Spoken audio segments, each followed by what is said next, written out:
ਸਾਬਕਾ ਰਾਸ਼ਟਰਪਤੀ ਪ੍ਰਣਬ ਮੁਖਰਜੀ 84 ਸਾਲਾਂ ਦੀ ਉਮਰ ਦੇ ਵਿੱਚ ਉਹਨਾਂ ਦਾ ਦੇਹਾਂਤ ਹੋ ਗਿਆ ਹੈ। ਉਹ ਭਾਰਤ ਦੇ ਸਭ ਤੋਂ ਵੱਧ ਦਿਮਾਗੀ ਸਿਆਸਤਦਾਨਾਂ ਵਿੱਚੋਂ ਇੱਕ ਸਨ ਤੇ ਪਾਰਟੀਆਂ ਦੇ ਵਖਰੇਵੇਂ ਤੋਂ ਉੱਪਰ ਉੱਠ ਸਤਿਕਾਰੇ ਗਏ। 21 ਦਿਨ ਵੱਖ-ਵੱਖ ਬਿਮਾਰੀਆਂ ਨਾਲ ਜੂਝਣ ਮਗਰੋਂ ਅੱਜ ਉਹਨਾਂ ਸਾਹ ਤਿਆਗ ਦਿੱਤੇ। ਸ੍ਰੀ ਮੁਖਰਜੀ 10 ਅਗਸਤ ਤੋਂ ਆਰਮੀ ਰਿਸਰਚ ਐਂਡ ਰੈਫਰਲ ਹਸਪਤਾਲ ਦਿੱਲੀ 'ਚ ਦਾਖਲ ਸਨ, ਜਿੱਥੇ ਉਹਨਾਂ ਦੇ ਦਿਮਾਗ 'ਚ ਖੂਨ ਦੇ ਥੱਕੇ ਦਾ ਆਪਰੇਸ਼ਨ ਹੋਇਆ ਸੀ। ਉਹ ਕਰੋਨਾ ਪੋਜ਼ਿਟਿਵ ਵੀ ਪਾਏ ਗਏ ਸਨ।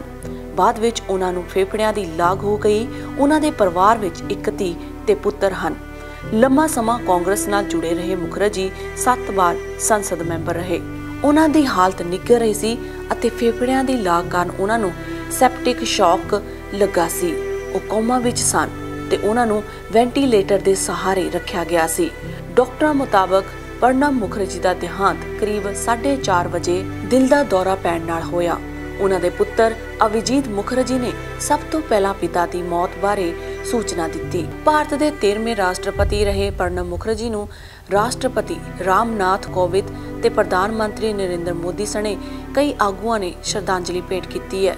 ਰਾਸ਼ਟਰਪਤੀ ਕੋਵਿੰਦ ਨੇ ਕਿਹਾ ਕਿ ਰਾਸ਼ਟਰਪਤੀ ਦੇ ਦੇਹਾਂਤ ਨਾਲ ਇੱਕ ਯੁੱਗ ਦਾ ਅੰਤ ਹੋ ਗਿਆ ਹੈ। ਉਹਨਾਂ ਕਿਹਾ ਕਿ ਮੁਖਰਜੀ ਲੋਕ ਮਨਾਂ ਵਿੱਚ ਵੱਡੀ ਹਸਤੀ ਸਨ।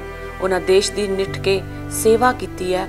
ਰਾਸ਼ਟਰਪਤੀ ਨੇ ਟਵੀਟ ਰਾਹੀਂ ਪਰਿਵਾਰ ਨਾਲ ਦੁੱਖ ਵੀ ਸਾਂਝਾ ਕੀਤਾ। ਉਹਨਾਂ ਕਿਹਾ ਕਿ ਮੁਖਰਜੀ ਲੋਕ ਮਨਾਂ ਵਿੱਚ ਵੱਡੀ ਹਸਤੀ ਸਨ। ਕੇਂਦਰ ਸਰਕਾਰ ਨੇ ਸਾਬਕਾ ਰਾਸ਼ਟਰਪਤੀ ਦੇ ਸਨਮਾਨ 'ਚ 7 ਦਿਨਾਂ ਰਾਸ਼ਟਰੀ ਸੋਗ ਦਾ ਐਲਾਨ ਕੀਤਾ ਹੈ। ਉਹਨਾਂ ਦਾ ਅੱਜ ਦਿੱਲੀ 'ਚ ਦੁਪਹਿਰ 2:30 ਵਜੇ ਲੋਧੀ ਸ਼ਮਸ਼ਾਨ ਘਾਟ ਤੇ ਅੰਤਮ ਸੰਸਕਾਰ ਕੀਤਾ ਜਾਵੇਗਾ। Harjind Kaur Mangat, Indos TV, Australia.